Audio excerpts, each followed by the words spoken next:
قضا روزوں کا بیان، قضا کے روزوں کا بیان۔ مسئلہ نمبر 1، حیض کی وجہ سے یا اور کسی وجہ سے جو روزہ رہ جاتے ہیں رمضان کے بعد، جہاں تک جلدی ہو سکے ان کی قضا رکھ لے، دیر نہ کرے۔ بے وجہ قضا رکھنے میں دیر لگانا گناہ ہے، یعنی حیض کی وجہ سے یا کسی سفر کی وجہ سے یا بیماری کی وجہ سے یا کسی اور وجہ سے اگر کوئی روزہ قضا ہو گیا ہے تو اس کو فوری طور پر جو ہے نا یعنی قضا کرے، اس کی دیر نہ کرے، دیر کرنے سے گناہ ہوتا ہے۔ مسئلہ نمبر 2، روزے کی قضا میں دن تاریخ مقرر کر کے قضا کی نیت کرنا کہ فلاں تاریخ کے روزے کی قضا رکھتا ہوں یا رکھتی ہوں، یہ ضروری نہیں، یعنی فلاں دن کی فلاں جو ہے کیا نام ہے قضا کرتا ہوں، یعنی دن کو متعین کرنا یہ ضروری نہیں، بس قضا ہو گیا میں قضا کے روزہ رکھتا ہوں، بلکہ جتنے روزے قضا ہوئے ہیں اتنی ہی روزے رکھ لینا چاہیے۔ البتہ اگر 2 رمضان کے کچھ روزے قضا ہو گئے ہیں، اس لیے دونوں سال کے روزوں کی قضا رکھنا ہے تو سال کا مقرر کرنا ضروری ہے کہ فلاں سال کے روزہ رکھتا ہوں، یعنی اس طرح نیت کرے کہ فلاں سال کے روزے کی قضا رکھتا ہوں۔ سمجھ میں آ جی؟ اگر 1 سال کے روزے قضا ہو گئے تو پھر جو ہے کیا نام ہے یعنی نام لینا ضروری نہیں کہ بس میں قضا کے روزے رکھتا ہوں۔ اگر 2 سال کے تو فلاں سال کے قضا کے روزے رکھتا ہوں، اس سال کا نام لینا ضروری ہے۔ مسئلہ نمبر 3، قضا روزے میں رات سے نیت کرنا ضروری ہے۔ قضا روزے میں رات سے نیت کرنا ضروری ہے، جبکہ رمضان میں رات سے نیت کریں یا صبح کریں یا دوپہر سے پہلے کریں، کسی بھی ٹائم کر سکتے ہیں، لیکن قضا روزے میں رات سے نیت کرنا ضروری ہے۔ اگر صبح ہو جانے کے بعد نیت کی تو قضا صحیح نہیں ہوگی، بلکہ وہ روزہ نفل کا ہو گیا۔ قضا کا روزہ پھر سے رکھے، دوبارہ رکھیں۔ مسئلہ نمبر 4، کفارے کے روزے کا بھی یہی حکم ہے کہ رات سے نیت کرنا چاہیے، اگر صبح ہونے کے بعد نیت کی تو وہ بھی کفارے کا روزہ نہیں ہوگا، وہ بھی نفل ہو جائے گا۔ سمجھ میں آئے جی؟ نمبر 5، جتنے روزے قضا ہو گئے چاہے سب کو ایک دم رکھ لیں چاہے تھوڑے تھوڑے کر کے رکھیں، دونوں باتیں درست ہیں۔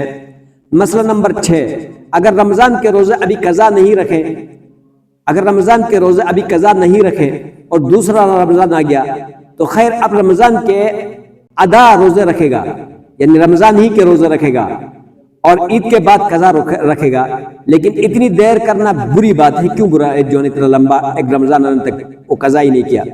مسئلہ نمبر 7، رمضان کے مہینے میں دن کو بے ہوش ہو گئی یا بے ہوش ہو گیا، رمضان کے مہینے میں دن کو بے ہوش ہو گیا اور 1 دن سے زیادہ بے ہوش رہا تو بے ہوش ہونے کی وجہ سے دن کے علاوہ جتنے دن بے ہوش رہے اتنے دنوں کی قضا رکھے گا۔ مسئلہ پھر سے سنیں، رمضان کے مہینے میں دن کو بے ہوش ہو گیا اور 1 دن سے زیادہ بے ہوش ہو گیا تو بے ہوش ہونے کے دن کے علاوہ جس دن وہ بے ہوش ہوا ہے اس دن تو اس نے نیت کر کے بے ہوش ہوا تھا۔ سمجھ میں آئے جی؟ روزہ رکھا تھا اور نیت اس کی تھی، بے ہوش ہو گیا تھا تو اس دن کی تو قضا نہیں کرے گا۔ سمجھ میں آئے جی؟ ہاں، یعنی اس کے علاوہ دوسرے جو دن ہیں یعنی ان کا کیا کرے گا؟ قضا کرے گا۔ مسئلہ پھر سنیں، رمضان کے مہینے میں دن کو بے ہوش ہو گیا اور 1 دن سے زیادہ بے ہوش ہو گیا تو بے ہوش ہونے کے دن کے علاوہ جتنے دن بے ہوش رہے اتنے دنوں کی قضا رکھے گا۔ جس دن بے ہوش ہوئے ہیں اس 1 دن کی قضا واجب نہیں، کیونکہ اس دن کا روزہ بے وجہ نیت کی درست ہو گیا ہے۔ ہاں، اگر اس دن روزہ سے نہ تھے یا اس دن حلق میں کوئی دوا ڈالی گئی اور وہ حلق میں اتر گئی تو اس دن کی قضا بھی واجب ہے اس دن کی۔ اور اگر مسئلہ نمبر 8، اور اگر رات کو بے ہوش ہو گئے، مسئلہ نمبر 8، اور اگر رات کو بے ہوش ہوئے تب بھی جس رات کو بے ہوش ہوئے اس 1 دن کی قضا واجب نہیں اگر نیت کیا ہے، باقی اور جتنے دن بے ہوش رہے سب کی قضا واجب ہے۔ ہاں، اگر اس رات کو صبح کا روزہ رکھنے کی نیت ہے یا صبح کو کوئی دوا حلق میں ڈالا گیا تو اس دن کا روزہ بھی قضا رکھے گا۔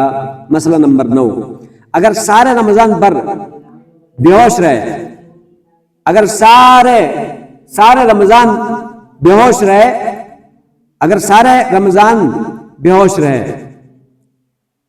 تب بھی قضا رکھنا چاہیے، یہ نہ سمجھے کہ سب روزے معاف ہو گئے۔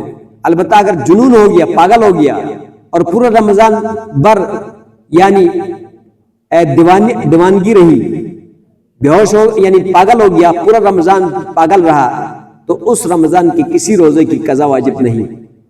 ہاں، اور اگر رمضان شریف کے مہینے میں کسی دن جنون جاتا رہا اور عقل ٹھکانے ہو گئی تو اب سے روزے رکھنا شروع کرے، اور جتنے روزے جنون میں گئے ہیں ان کی قضا نہیں، سمجھ؟